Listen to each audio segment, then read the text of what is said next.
안녕하세요, 여러분. 즐거운 평일입니다.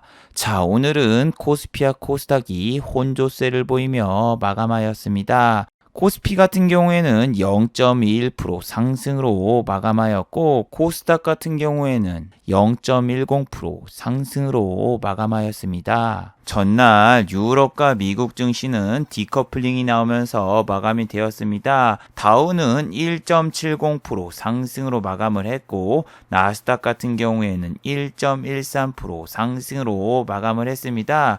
유럽 증시와 미국 증시가 이렇게 디커플링이 나온 이유는 바로 뉴욕시가 경제 재개활동 1차 단계에 돌입했다. 이 뉴스가 나오면서 나스닥은 어제도 신고가를 또 돌파했습니다. 하지만 한국의 코스피와 코스닥은 아침부터서 상당히 안 좋은 모습을 보였습니다. 장 초반에는 상승하는 모습을 잠깐 보여주었으나 장 후반으로 가면 갈수록 상승폭이 둔화가 되고 결국 혼조세를 보이며 오늘 장이 마감이 되었습니다. 그런데 한국 증시에는 오늘 한 가지 호재 뉴스가 있었죠.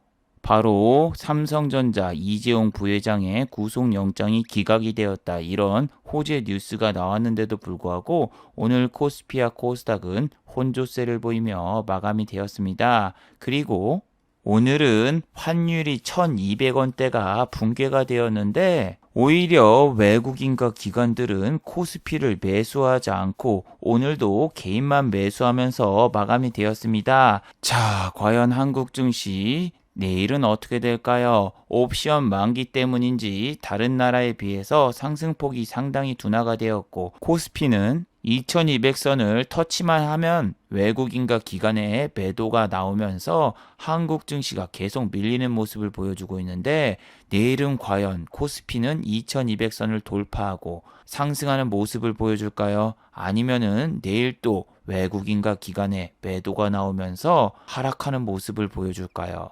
오늘 이 시간에 한번 알아보도록 하죠. 자, 지금 시각이 4시 9분입니다. 시간의 단일가, 유럽장, 미국장, 그리고 야간 선물도 다 끝나지 않았습니다. 그래서 몇 가지는 배제를 해보고 진행해 보도록 하겠습니다. 자, 그럼 먼저 해외 시황과 국내 시황, 그리고 오늘의 특징주를 한번 살펴보도록 하겠습니다. 자, 그럼 먼저 해외 시황입니다.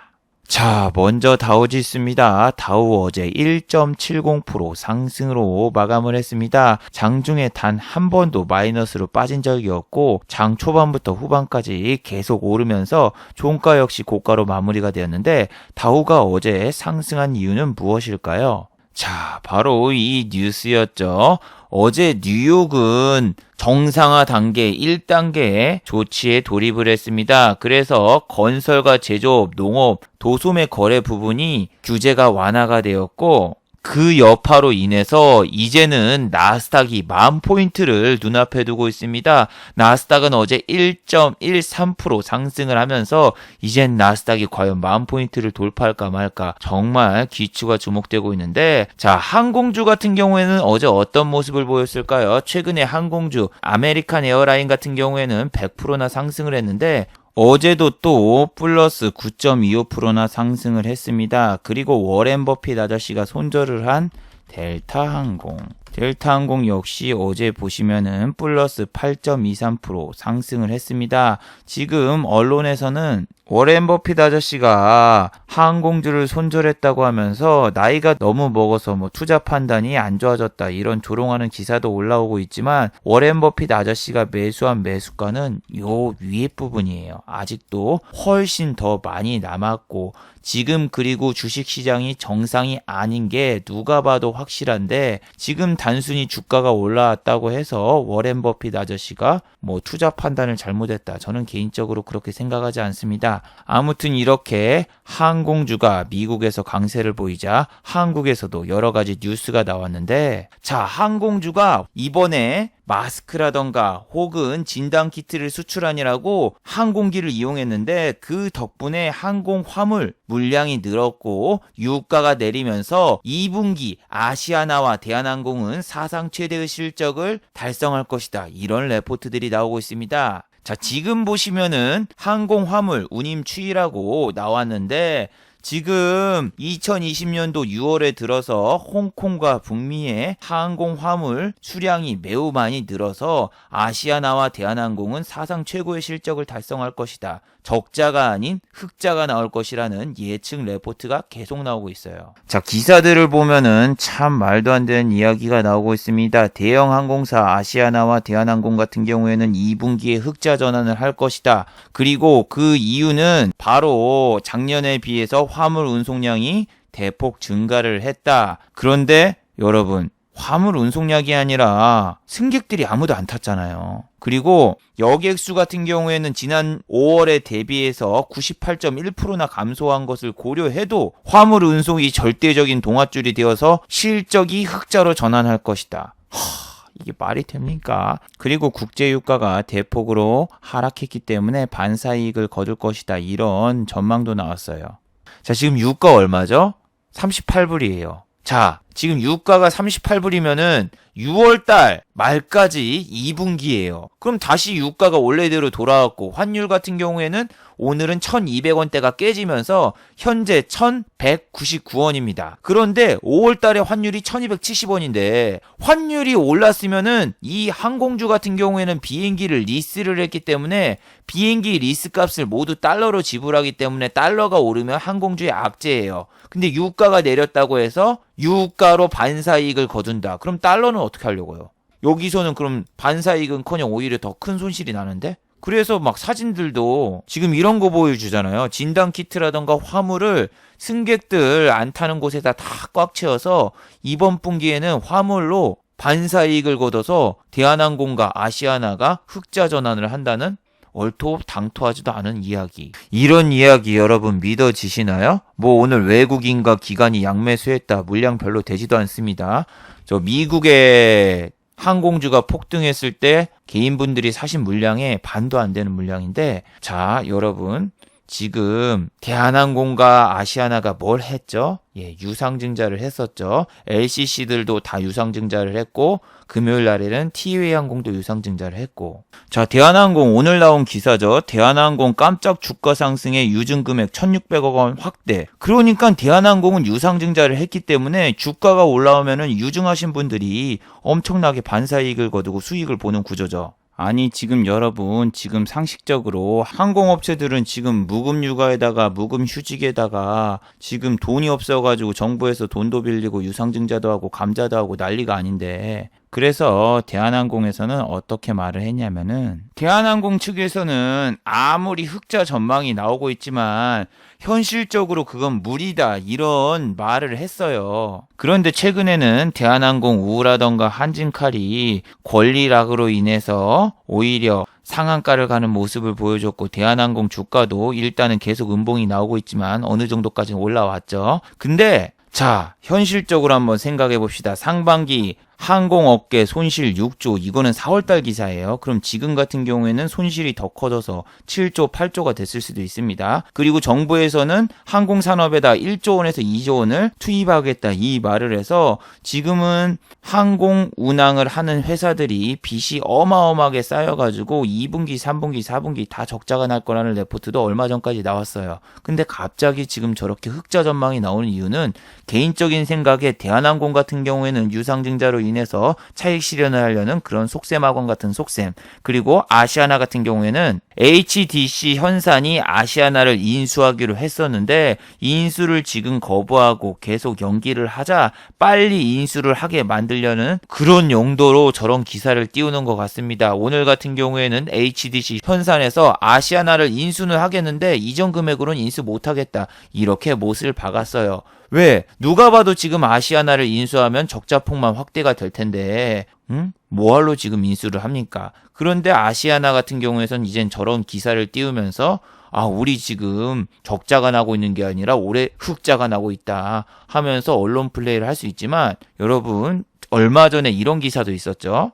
무금 휴직 중이었던 50대 항공사 조종사 숨진 채 발견. 이분은 주식을 하시다가 돌아가셨는데 지금 무금 휴직으로 놀고 있으신 항공사 직원분들 너무 많습니다. 취업 사이트만 가도 당장 이직하겠다. 그리고 이직 준비하고 있다. 뭐 이런 글을 찾아봐도 수십 건, 수백 건 나옵니다. 그래서 지금 항공사 업계가 힘들어서 무급휴직이랑 무급휴가 주고 지금 항공사 직원들 쉬게 하고 있는데 흑자 전망에다가 그렇게 매출이 잘 나오면은 뭘로 무급휴직을 합니까? 직원들 월급도 다 주고 그리고 또 뭐 정부한테 돈을 빌릴 필요도 없고 유상증자 할 필요도 없지. 근데 말이 안 되잖아요. 유상증자는 유상증자대로 진행을 하고 거기다가 또 무급휴직이라던가 무급휴가라던가 직원들 월급도 안 주고 있는데 회사가 흑자가 난다고? 물론 인건비를 줄여가지고 흑자를 내는 방법도 있지만 그렇게 나올 경우에는 분명히 항공노조라던가 이런 회사 노조에서 엄청나게 반대를 하면서 빨리 지금 돈을 내놔라 하면서 지금 시위가 열려야 되는 게 정상이에요. 근데 개인적인 생각으로는 대한항공이라던가 아시아나 같은 경우에는 지금 대한항공은 유중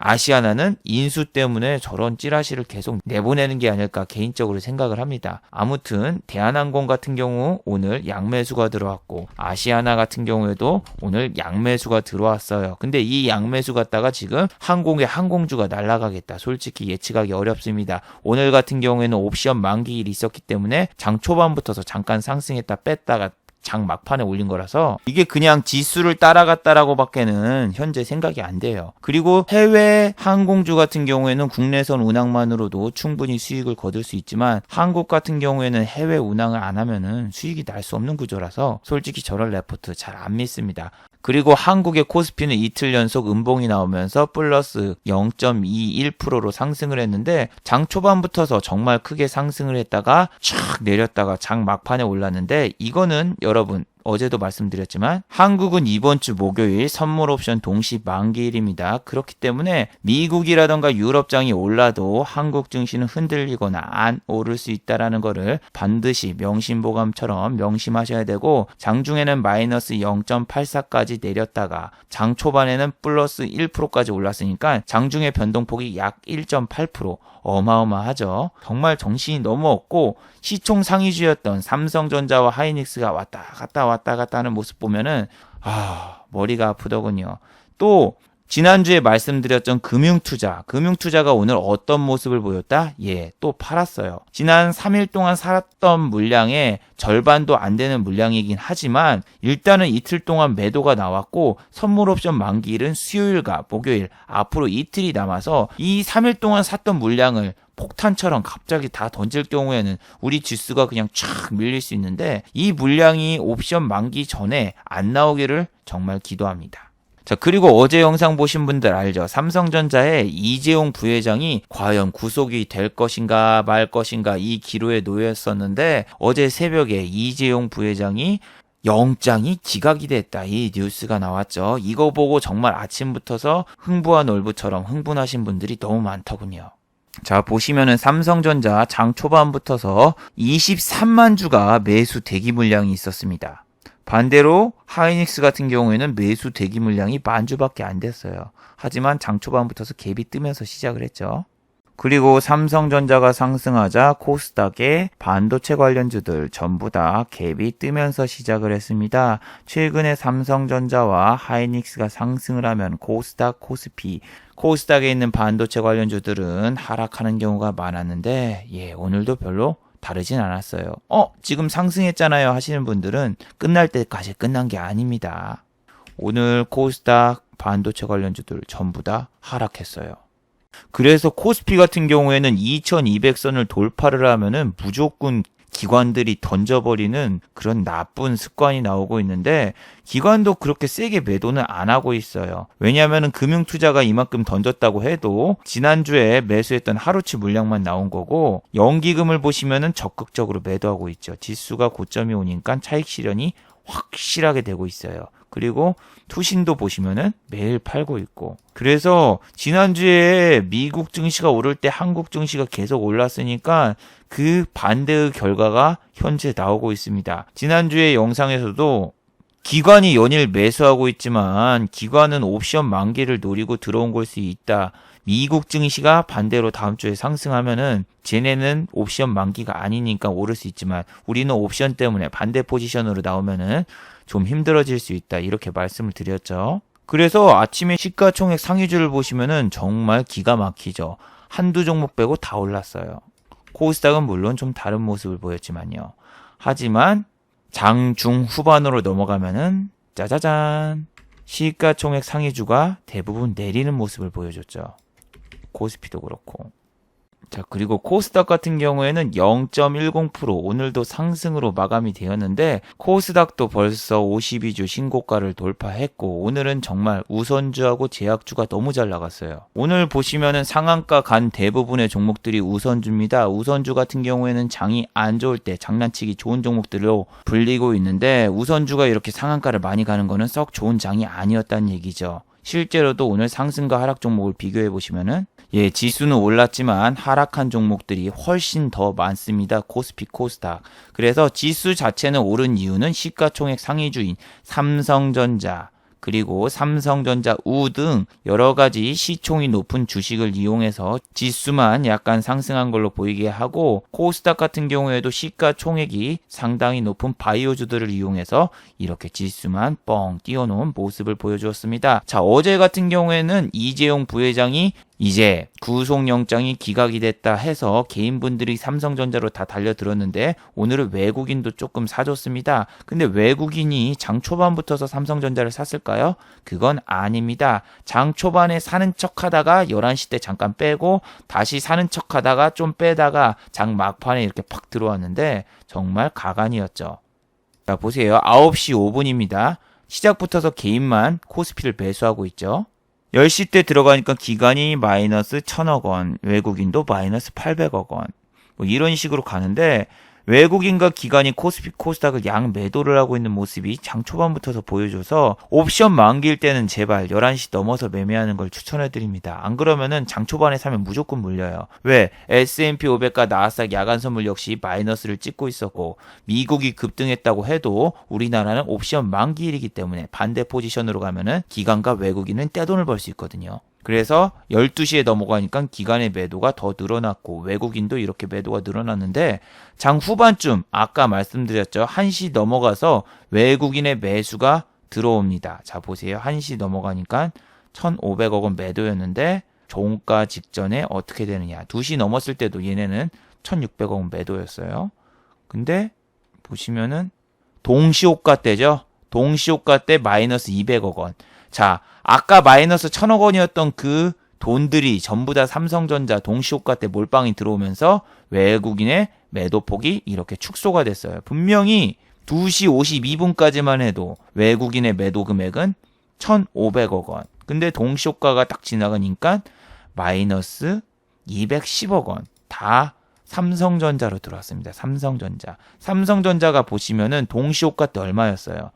54,900원이었어요. 근데 외국인이 통큰 베팅이 들어오면서 여기까지 끌어올렸습니다. 1%를 끌어올렸는데 이거 자체만 놓고 보면 좋은 게 아니라 수요일과 목요일 옵션 만기가 있기 때문에 옵션 때문에 삼성전자를 약간 매수한 걸로 밖에는 보이지 않아요.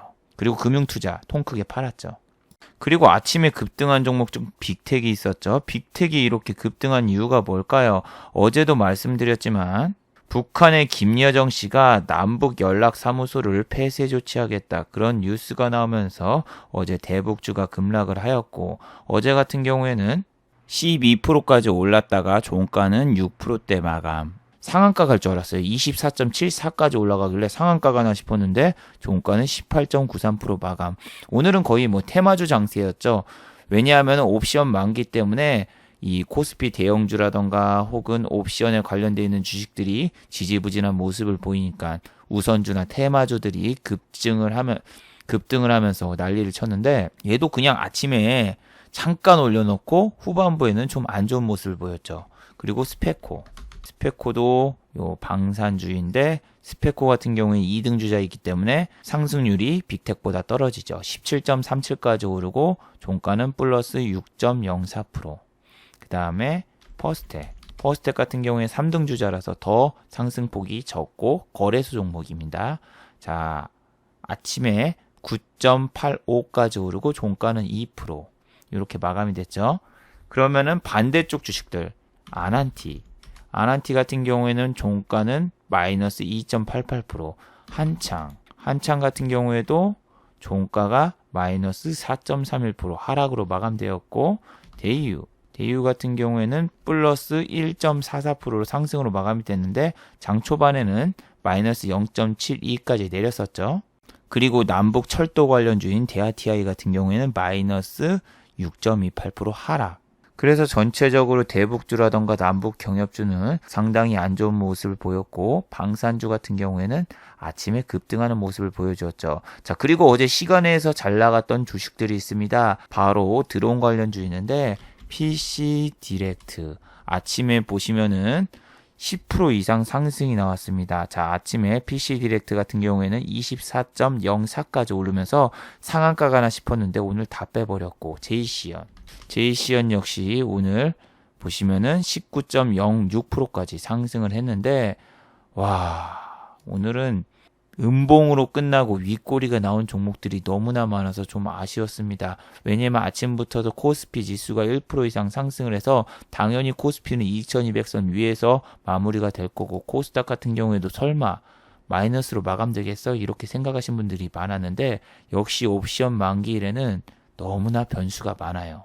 그리고 방금 말씀드린 드론주가 시간에서 급등이 나온 이유는 홍남기 씨가 드론 택시를 활성화하겠다 뭐 이렇게 이야기를 했지만, 여러분 지금 타다라던가 뭐라던가 여러 가지 신규 서비스를 하려고 하면은 뭐 택시협회에서 반대하고 뭐 하고 그러고, 특히 드론 택시 같은 경우에는 AI로 움직이는 건데 테슬라 사고 등을 또 고려해 보면은 현실적으로 2025년까지 한국에 드론 택배는 가능할지 모르겠어요. 하지만 드론 택시는 좀 힘들지 않나 이 생각을 하거든요. 그래서 저는 별로 실체가 없다고 보는데, 아무튼 오늘 제이시언도 이렇게 급등했지만 하락을 했고, 그리고 아까 PC 디렉트는 또 개인만 이렇게 사서 오늘 빠졌는데 시간에서도 보시면은 현재는 하락 중이에요. 어제는 시간에서 5% 이상 급등을 했었거든요. 근데 MC넥스 같은 경우에 오늘 별로 그렇게 나쁜 모습을 안 보여줬고, 메릴린치가 오늘 대거 매수를 했습니다. 그리고 외국인 기관 동반 양매수. 얘를 오늘 2시 50분 2시 때 매매를 하는 방법이 있었는데, 이 종목 같은 경우에는 그렇게 상승폭은 크지 않았어요. 하지만 안정적으로 먹을 수 있는 먹거리가 이 부분에 있었다. 이 부분에 보시면은 2시 20분 전에 2시 때 딱 공략을 할 수 있는데, 2시 때 34,000원 돌파로 충분히 잡을 수가 있습니다. 이때는 지수 자체가 코스닥이 어떻게 되고 있었다. 코스닥 자체 지수가 2시 때부터서 쫙 올라가기 시작했잖아요. 그래서 뭐 다른 종목을 잡았어도 물론 마찬가지였겠지만 2시 때 여기 보시면은 34,000원 돌파로 볼 수 있는데, 일단은 보시면은 1시 50분 때는 매수가가 33850, 33950 이때 잘 보시면은 33900을 돌파하고 올라가려고 해도 못 올라가요. 못 올라가고 여기서 잠깐 올라가도 밀려버립니다. 33850으로 다시 밀리잖아요. 그러니까 33950을 찍어도 그러면 호가가 이게 33900이 있어야 되는데, 호가가 생성되면은 바로 팔아서 호가를 깨버리는데, 33900에 어차피 잡을 필요가 없죠. 왜? 얘네는 올라가면 빼버리니까. 그럼 매수가를 33850 그 밑에서 잡거나 33850 정도가 딱 좋아요. 33850에 딱 걸어두잖아요. 무조건 체결됩니다. 보세요. 950까지 올라간 게 아니라 33950 올라갔어도 다시 깨지죠. 호가가 다시 깨져버려. 그래서 다시 33850으로 넘어가는데 33850 체결됩니다. 100주만 해도 얘는 300만 원이에요. 그러니까 얘는 1000만 원대로 딱 잡으면 돼요. 그리고 이쪽에서 체결됐잖아요. 그리고 여기서 올라가는 척 보여줘도 또 밀려요. 얘가 900원대 호가를 만드니까 또 깨버리고, 또 33850 또 체결됐어요. 그러니까 여기 33850에 몇 주가 있었냐면 1500주가 있었는데 1500주 중에서 자기가 1000주만 걸어서 다 체결된 거예요. 체결 분명히 됩니다. 제가 해봐서 아는데 여기서도 또 체결되죠. 1500주 중에서 이미 절반 이상 체결됐어요. 그러니까 33850 잡고 보는 거예요. 33400을 돌파할 걸로. 33850이면 여기인데 매도를 어느 정도로 잡냐면은 여기 34,000원 무조건 돌파한다고 보고 34,250원 정도로 보는 게 좋아요. 왜 이때로 보냐면은 어제 밀렸을 때가 여기 최고가가 얼마였죠? 34650이잖아요. 34650인데 그 전에 밀릴 수 있는데 34500에는 만주 이상이 걸려 있었습니다. 만주 이상, 1만주 이상. 근데 1만주 이상을 오후장에 뚫어줄 것 같지는 않거든요. 그리고 이 2시 넘어서는 PC 디렉트하고 JC연이 밀리고 있었어요. 그리고 JC연 같은 경우에는 밑으로 VI까지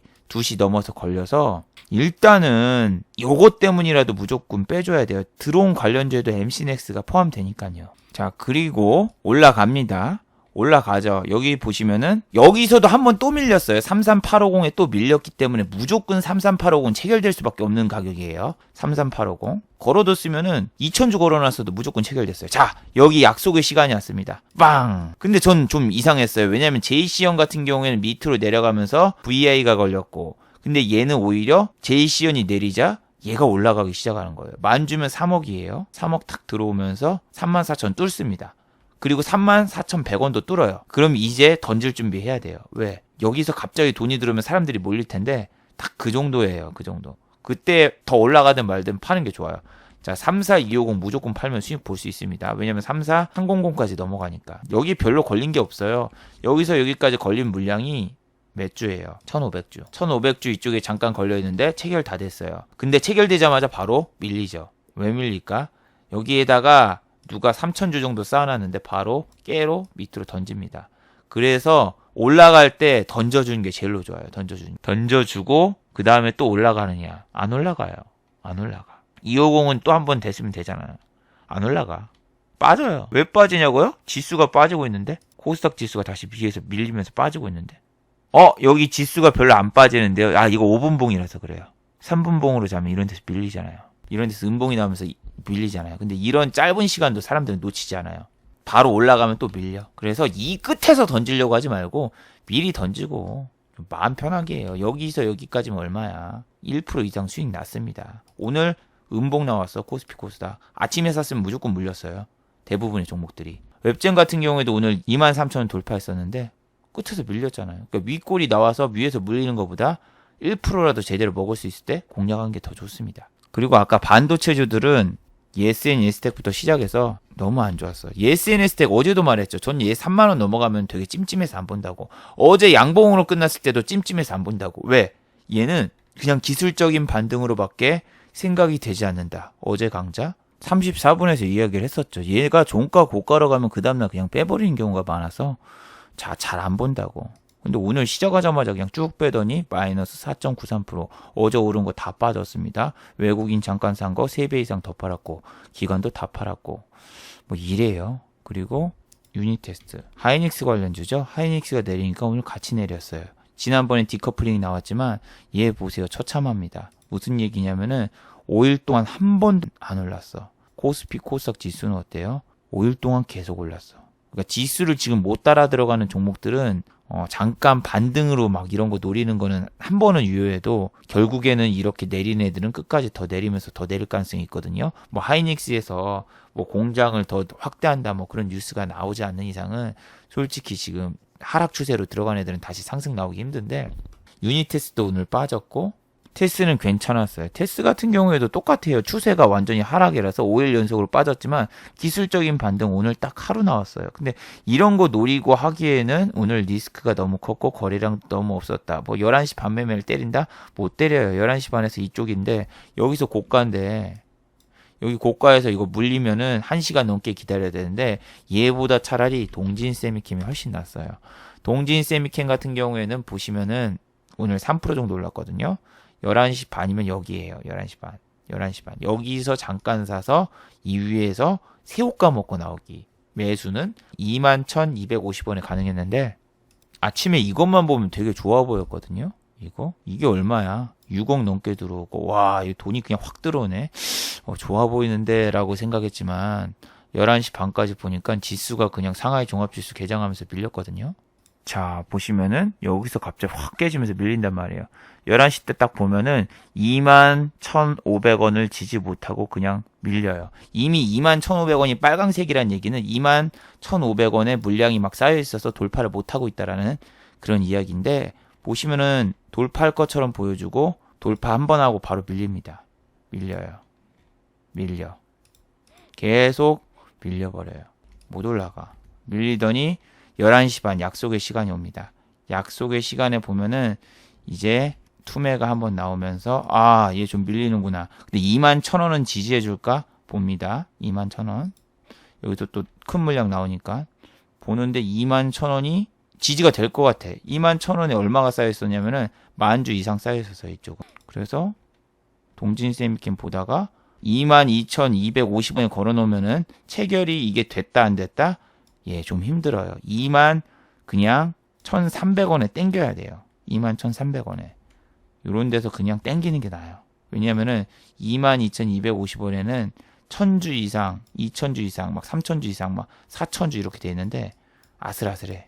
여기서 갑자기 누가 또 위로 사서 21,350원까지 가고 24,000원까지 갔죠. 그러니까 23,000원에 그냥 땡기는 게 나아요. 300원에. 300원에 땡기는 게 낫고 여기서는 올라가죠.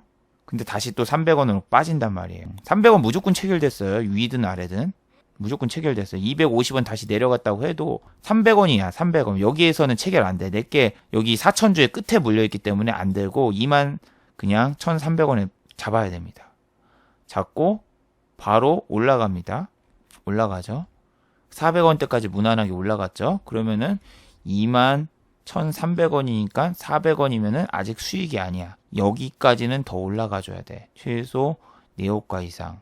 근데 21,500원이 10,000주 정도 쌓여 있으니까 돌파할까 안 할까 모르겠으니까 일단은 여기다가 걸어놓고 못 돌파할 것 같으면 이쪽으로 수정합니다. 보세요. 아씨, 밀려버리죠. 짜증나는 거야, 이럴 때는. 이럴 때는 내가 매수가가 이 정도인데 여기서 밀리니까 안 되겠다. 좀 더 짧게 잡아야 되겠구나. 봅니다. 여기 150원까지 밀려서 되게 짜증났어, 이런데. 짜증난단 말이에요. 근데 얘가 밀리기보다는 지수가 좀 밀리고 있던 상황이라서 지수 따라가는 거죠. 자, 그래도 다시 들어옵니다. 매수하는 애들 들어와요. 또 들어왔어. 오케이. 땡큐 베리 마치. 자, 일단은 450원에 반 정도 덜어줘요. 왜냐면은 여기 돌파 못하면은 그냥 쳐 물리는 거거든요. 이게 좀 안 간다 싶으면 밑에다 던지는 게 아니라 위에다 걸어두고 해야 돼요. 여기 무조건 뚫었습니다. 450원 반 체결됐죠. 밀려도 이쪽에서 200원까지 밀린다. 그럼 이쪽에서 다시 잡아도 돼요. 반 팔았던 물량 다시 넣어서 팔면 되니까. 보세요. 450원, 500원 가느냐 하다가 500원 찍었죠. 500원 찍고 나서 550원까지 가야 돼. 550원까지 가야 되는데 또 밀려. 아, 짜증나는 게 시작한 거죠. 이제 21,450원에 5,000주 이상의 물량이 이쪽에 쫙 걸려버려. 아, 되게 짜증나. 이게 뚫었던 게 다시 위에 호가가 쫙 쌓여지면은 이 좀 실망 매물이 나오거든요. 여기서 다시 돌파. 누가 이제 돌파를 시켜주는데 딱 거기까지야. 누가 열받아서 사도 그 위에다가 호가를 다 걸어버리고 위에서 호가가 밑에다가 애들이 던지기 시작하니까 나와야 돼. 그러니까 이제 여기 있던 거를 취소하고 21,450원으로 돌립니다. 돌려야 돼요. 안 그러면 밀려요.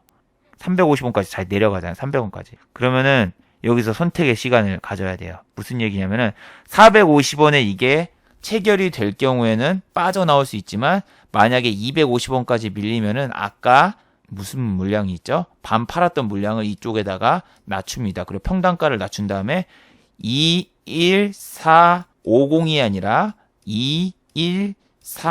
21400에다가 전량 매도로 작전을 바꿉니다. 일단은 보죠. 근데 450원이 체결이 되죠? 450원이 갑자기 매수세가 들어오면서 체결이 돼. 어떻게 된 일일까요? 코스닥이 반등이 나오고 코스피도 반등이 시작됐어요. 몇 시?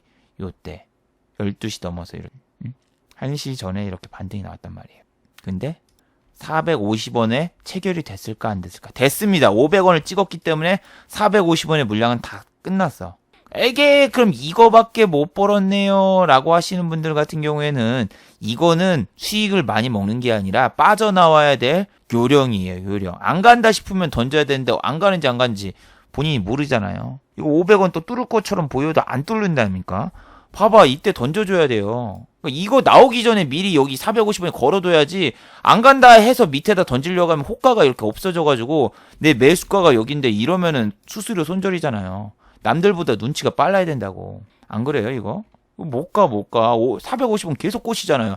계속 450원 돌파할 것 같은 거 모습을 지금 한 10번 보여줬잖아요. 500원 찍고. 근데 여기서 밀린다 싶으면 그냥 던져주는 거라니까요.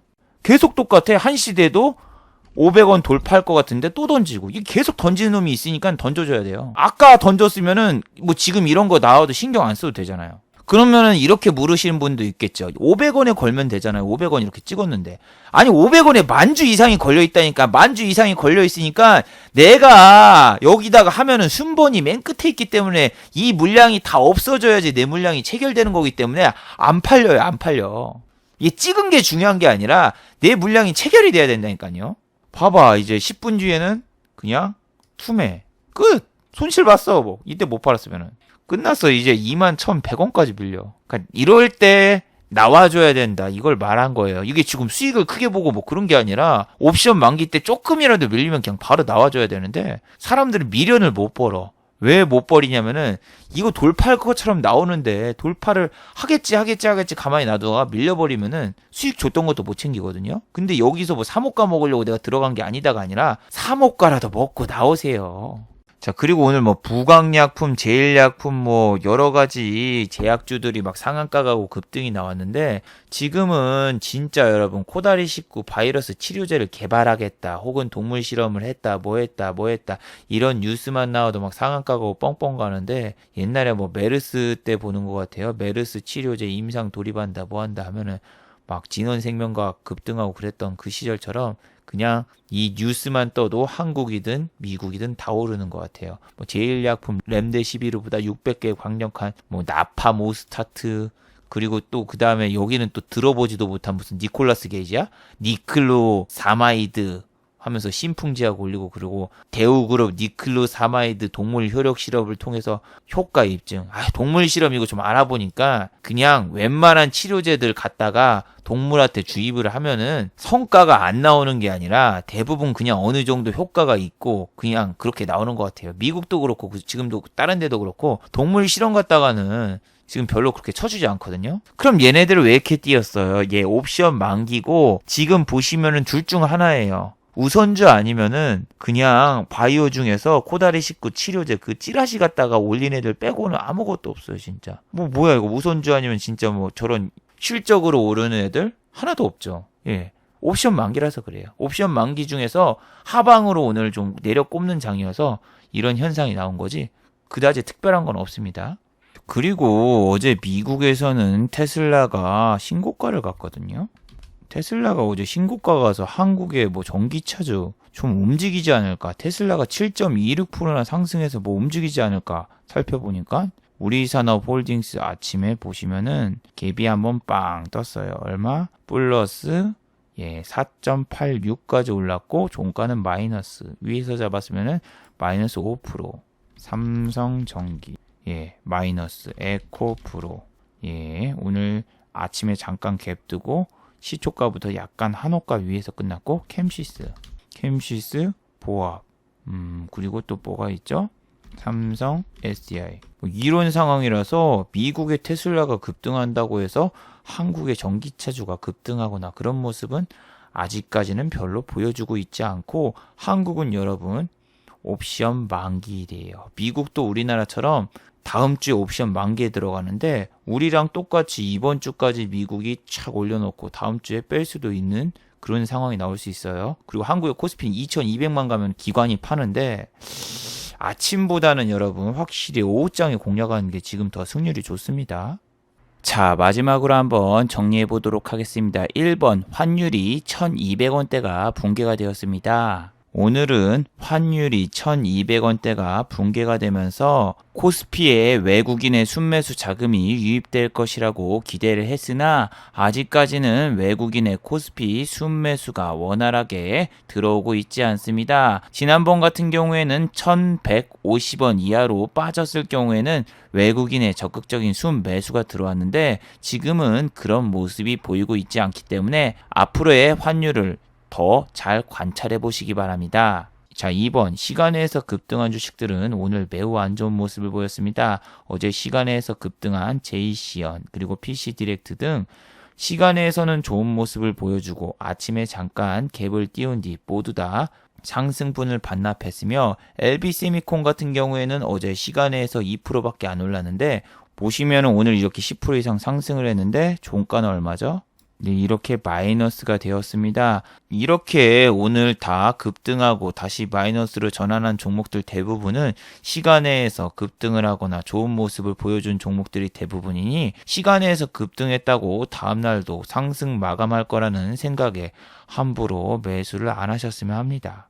자, 유튜브 광고도 끝까지 시청해주시면 정말로 고맙겠고, 좋아요와 구독하기도 많이 눌러주시면 정말로 감사하겠습니다. 아, 그리고 또 어제 생방송 전에 후원을 해주신 정말 고마운 분들이 계셨네요. 네, 제 유튜브 채널에서 김천재 후원하기 버튼을 누르시면은 저를 후원해 주실 수 있는데, 스마일님, 이소룡님 후원 정말 감사드립니다. 특히 이소룡님은 10만원이나 후원을 해주셨는데 정말 감사 말씀드립니다.